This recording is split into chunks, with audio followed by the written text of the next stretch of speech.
lago-lago na niya guys, oh. Yan. So, samahan nyo ako at mamitas tayo para naman may maulam. Yan. Go, go, go! Yung cameraman ko, go! This is Nepal, a landlocked country in South Asia.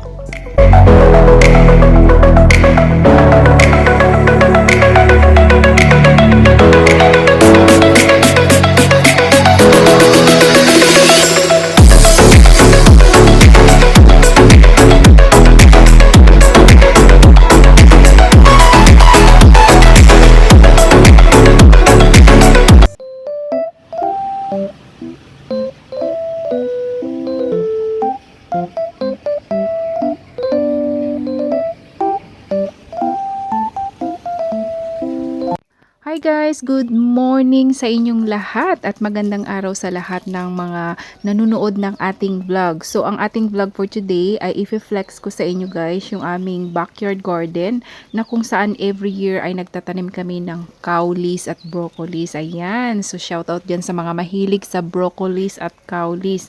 Dahil ang vlog na ito ayan, every morning ay isa sa mga routine ko ang magdilig nitong aming mga broccolis and cowlees. So ngayon guys, nasa rooftop ako at the moment. At yun, dahil mas malakas yung tubig namin sa rooftop. So direct na namin dinidiligan yung aming mga tanim. So ang garden na ito guys, no, ay every year ay seasonal yung aming tinatanim. So during summer, nagtatanim kami ng mga ampalaya or other vegetables na makikita or available sa summer. So ayan, as you can see, no, ang gaganda ng mga beans, meron kaming kalabasa, meron kaming mga gabi dyan. So that video was the time na ang aming mga vegetables ay summer vegetables. So this time, ito na ngayon ang makikita. Guys, ayan, tingnan nyo yung mga broccolis, napakalaki na ng mga bunga dahil ito guys ay organic. So ayan, ito ay itinanim namin, I think wala pang 3 months, no? A few moments later. Andito ako ngayon guys sa sa shop. Tingnan nyo yung suntala guys. So kasi winter na, magi-start na ang winter, no? Kaya makikita na ang oranges, pero hindi pa siya masyadong hinog. So ganyan talaga pag nag-uumpisa pa lang. Makikita mo mga green. So hindi siya ganun katamis. Kaya hindi mo na ako bibili. So bibili ako dito guys bibili tayo ng tomato. Ganda ng tomato nila, oh. Sariwang sariwa. Yan. O diba guys, organic talaga yan. Marami talagang organic na makikita ka dito sa Nepal. Puro organic ang mga vegetable nila. Yan, oh. Ganda, oh. Sa Nepal lang to guys, no. Hindi to galing sa ibang bansa. Kaya talagang organic. Tingnan nyo yan, oh. Oh, malutong. Talagang fresh na fresh. Wow, itong laki, oh.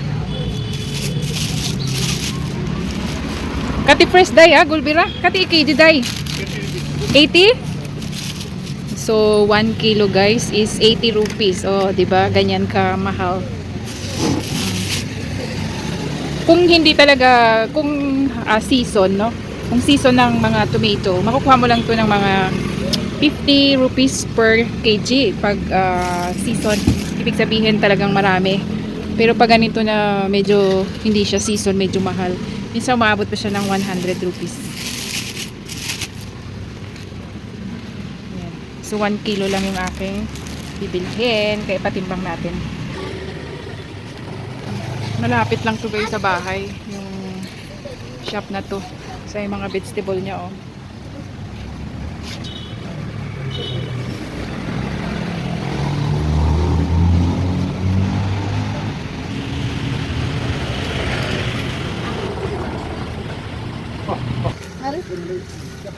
Kiti matre. Lama di kaun say Gigi. La. 80 rupiah na? Ha? 80 rupiah na? 80 rupiah.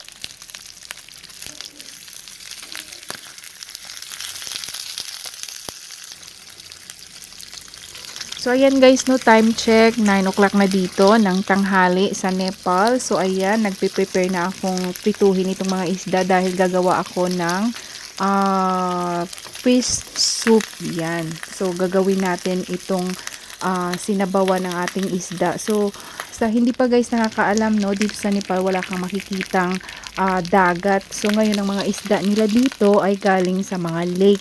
So, wala kang makikita dito na mga isda na galing sa dagat. Dahil ang Nepal is a landlocked country, kaya magtiis-tiis tayo guys na mga isda na galing sa lake. But, take note guys, napaka sarap din ng mga isda na galing sa lake. Malasa din siya. So, ngayon, ang gagawin ko dito ay ipiprito ko siya muna.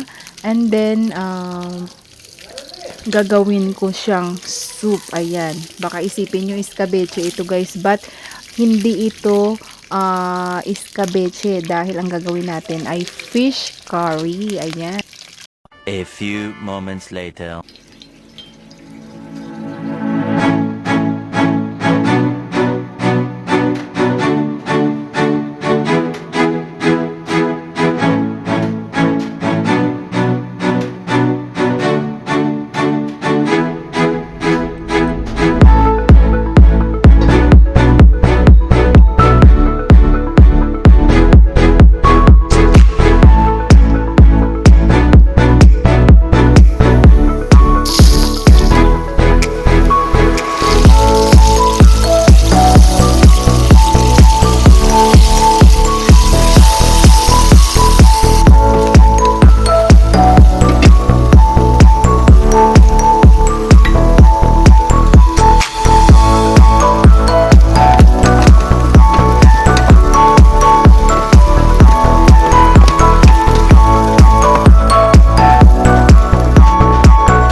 Finally, natapos din yung aking fish soup. So, ngayon dahil meron kaming garden dito sa likod ng aming bahay, so, namitas ako dito guys ng mga coriander para ilagay ko sa aking niluluto na soup. So, ayan guys, tingnan nyo, napaka-fresh.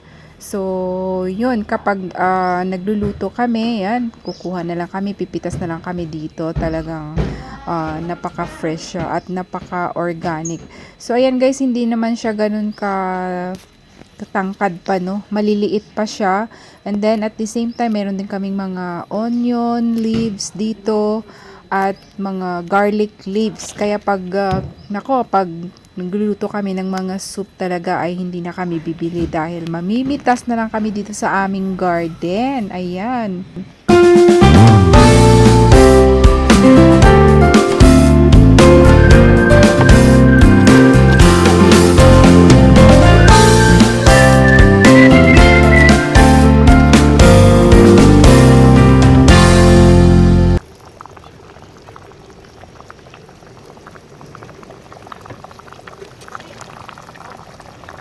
A few moments later.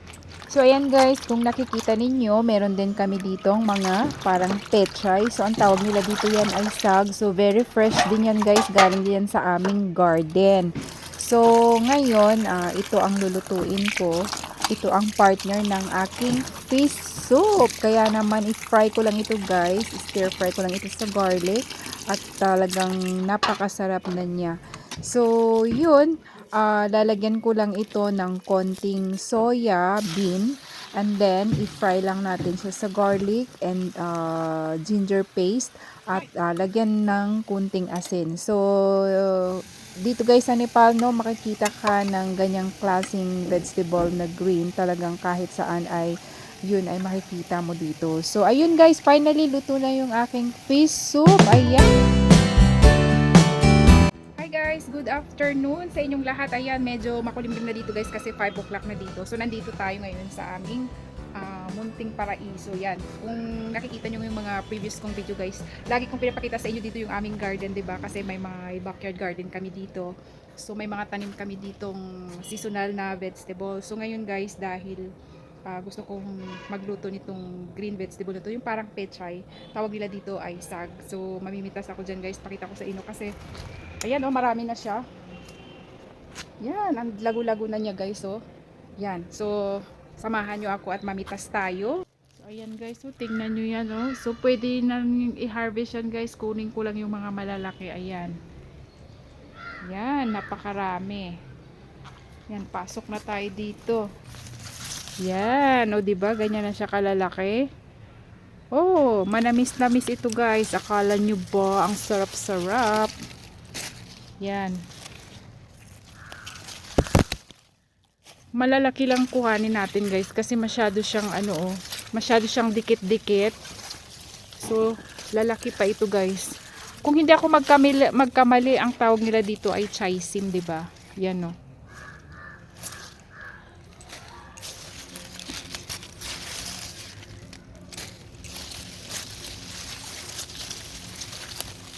Yan.